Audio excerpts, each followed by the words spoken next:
Cette usine a été créée en 1894 par Adolphe Clément. C'était un Parisien qui avait entendu parler d'une chute d'eau à Mézières. Et donc, pour son usine de fabrication de pièces de vélos et de voitures, il est venu ici. C'était un lieu stratégique par rapport au nord de la France, à l'est de la France et sur la ligne ferroviaire pour aller à Paris. De sa création jusqu'en 1914, on y a fabriqué des pièces pour vélos et des pièces pour voitures. Après la Première Guerre mondiale, c'est-à-dire après que l'usine ait été complètement dévastée, Adolphe Clément a vendu son usine et elle est devenue autonome. On y a fabriqué des grues, on y a fabriqué des tracteurs sous licence américaine. La Massarienne a fermé la première fois en 1974. Il y a eu le premier dépôt de bilan.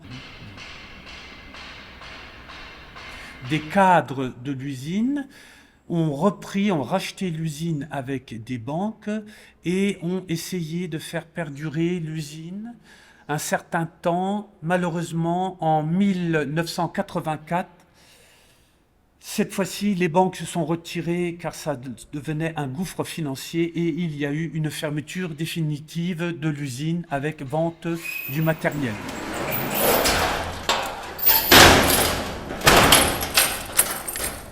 À sa fermeture en 1984, l'usine a été abandonnée.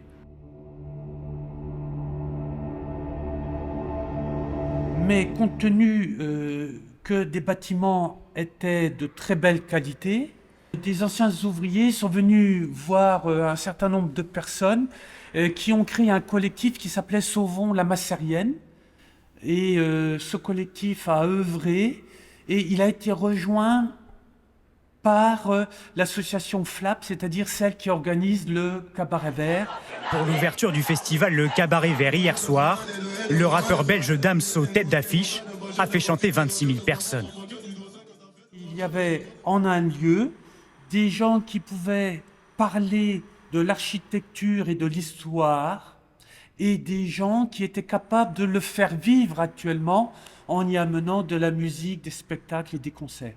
Et donc, moi qui suis intéressé par le patrimoine industriel, c'était quand même plutôt normal de sauver quelque chose du patrimoine industriel de sa propre ville. Ici, ce qui tient à cœur, c'est de réussir.